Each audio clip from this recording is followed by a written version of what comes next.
Hello, and thank you for your interest in the Wangaratta Festival of Jazz and Blues.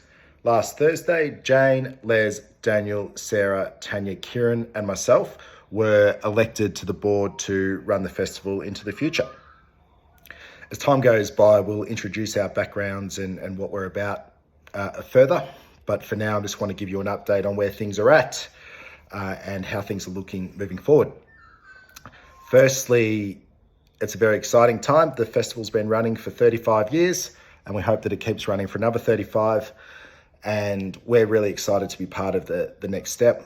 Thank you to the outgoing board. They've been super supportive and have been able to hand over things relatively smoothly, all things considered.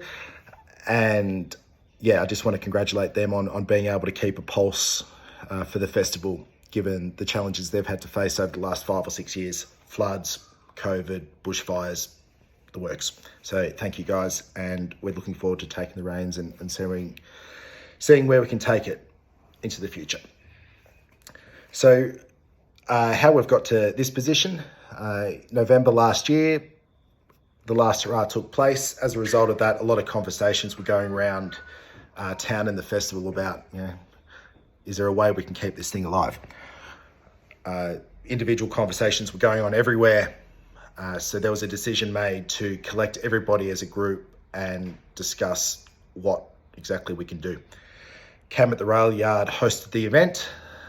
35 people come along, and the first question that was asked is, do we want to keep the festival alive? And the answer was yes. The next question was, how do we do it? And the answer was, we just need to keep a pulse until the AGM. Then we can get a board in, and then we'll start making some decisions. So here we are. The public interest meetings, there were 3 or 4 of those, around 70 or 80 people attended, and we were able to develop an email list of around 100 people who just wanted to be kept in the loop on what we were doing. From that, a steering committee was formed, so the board members plus Ken and Cam. And from these 9 people, we then came down to 7 to push forward to run for the board to keep things moving. We were elected last Thursday.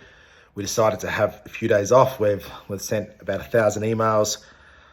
We've had close to 100 meetings, and there's been lots of coffee had, lots of phone calls, and just lots of information gathering. So we just had a few days to regroup, and this week we will meet as a board for the first time and start to map out the next steps.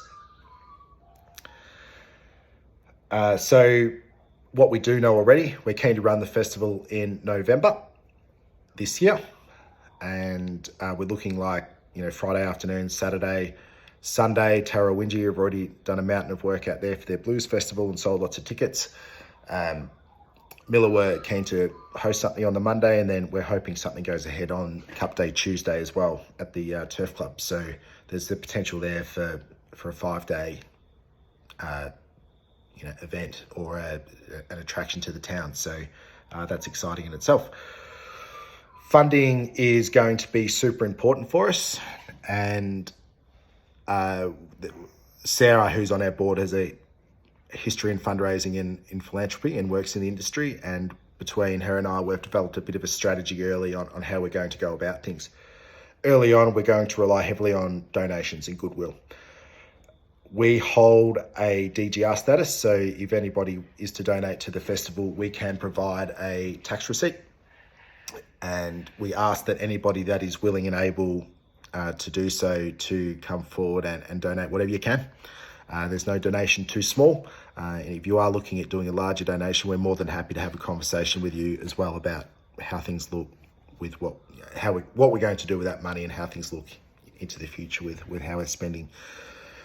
Once we do develop a bit of a cash pool, we can then start to book things to make the festival look attractive, where we can start going to sponsors, build on that interest to sell more tickets, also apply for grant funding as well.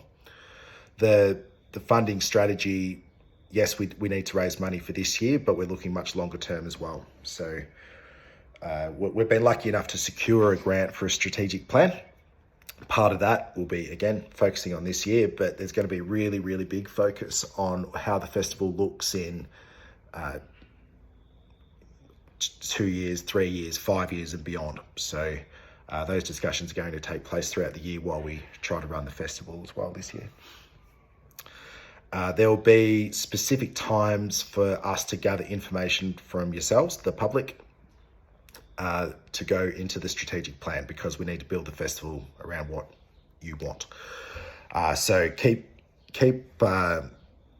tuned, stay tuned with what we're up to so that we can inform you on those dates. And when they do come along, we ask you to present your ideas in a really, succinct fashion, so we can use that information to successfully guide what's happening next. In terms of communicating with the board, we ask that people are respectful and calm with us, and patient. It's going to take a bit of time for us to collate all the information that we've gathered, plus all the information from previous boards. We're still going to get some passwords and get some information there. So at our next board meeting, which will be a pretty long one, we're going to be sharing as much information as we can and just getting each other onto the same page, so that when we do start to communicate properly and more effectively with people, you're getting the same message and you understand what's happening. In terms of how you can help us, fundraising, if you are able to donate, we would really appreciate that. Also, spreading the word that the festival's going ahead. That's going to be really useful. And part of our early marketing strategy is going to be around stories. So something I've noticed in the couple of hundred meetings I've had over the last few months is that I'm there to talk shop about what's happening and where we're going, but within 5 minutes, we're trading stories on fun times that we've had at the festival, what shows we've seen, who we've met, friendships that have still been formed, conversations we've had when we've been on the other side of the world about the Wangaratta Jazz and Blues Festival. So we're super excited about what's going ahead, and we're interested, and we're really looking forward to hearing these stories from you as well, so we can start sharing those with the world. Thank you for your time. As time goes by, we're going to keep staying in touch. We'll keep you updated on where things are at. And by the time November comes along, which isn't that far away, we will be here in Wangaratta having a good time. So thanks for your interest. Stay tuned. Facebook, Instagram, YouTube, email updates, Twitter. I don't know much about TikTok, but I dare say we'll be there as well. So thank you for your time, and farewell.